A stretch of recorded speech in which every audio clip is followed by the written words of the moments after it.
Hey guys, ang number one issue dito kala GT20 Pro, Tecno Camon 30 Pro 5G.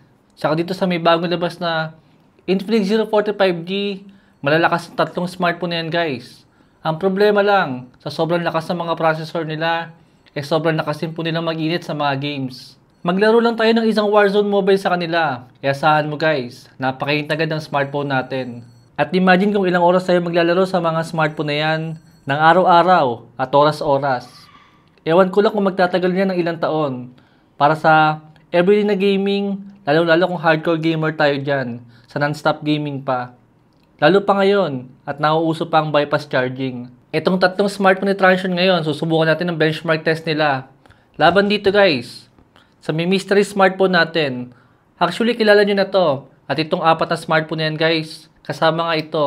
Hindi po sila ng mga nagkakalayo ng performance. Pero meron silang malaking difference na iting magugustuhan nyo. Mamaya guys, magugulat kayo sa may resulta ng 20 minutes na benchmark test natin. Hindi ko na siya susubukan sa may Mobile Legends, saka sa may Call of Duty Mobile. Dahil understood naman na, itong 800k na ang to score, kaya ng mga games na yan. Dito tayo mag-research sa medyo mabigat na game. Even sa mga bagong smartphone, medyo hirap pa rin sila dito. Pero kayang-kaya ng smartphone na to. So may all high graphics niya. Napakaganda ng mirror sa smartphone na to. Actually, kaya rin naman nila GT20 Pro, pero may something special sa smartphone na to na hindi natin makukuha sa mga bago ngayon. Medyo luma na nga smartphone na to guys, pero para sa akin, panis pa rin ang mga bago lumalabas ngayon. Lalong-lalo sa may performance. Saka upgradable naman yung kanyang Android version dito. Kaya naka-Android 14 na po siya, katulad ng mga bagong labas ngayon. Saka alam nyo pa ang maganda rito sa smartphone na to, na iting magugustuhan nga dyan ng mga hardcore gamer dyan. Din naka IPS 144Hz na refresh rate po siya. Unlike sa mga bagong lumalabas ngayon, napakalalakas uminit, tapos saka AMOLED pa.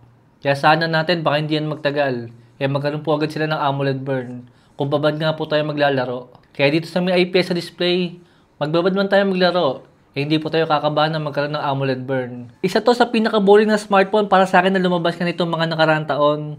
Dahil nga napaka-boring ng design niya. Mamaya ipapakita ko sa inyo. Naka-Dimensity 8100 na processor yan. Same lang naman yan guys ng Dimensity 8200 Ultimate. Kumbaga naka-overclock lang itong mga bago.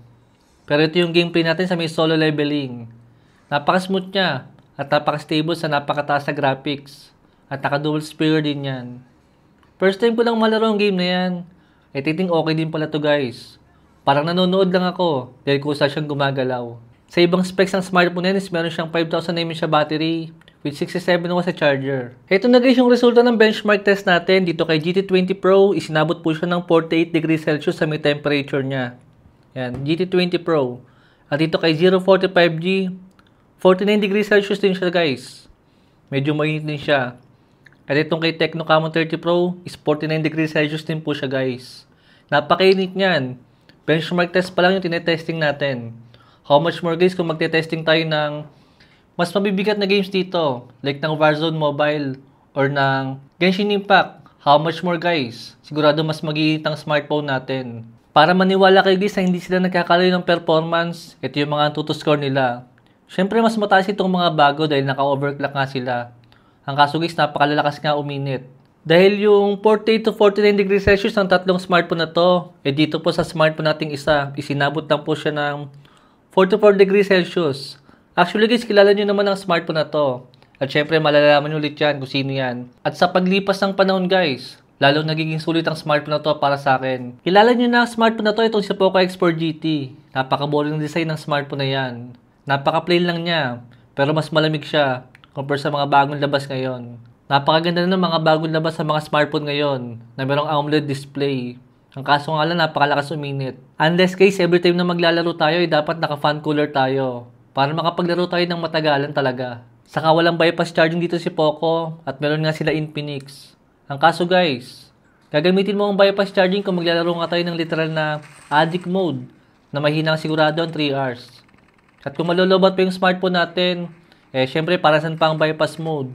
Wala pa isang oras ay napakainta ng smartphone natin.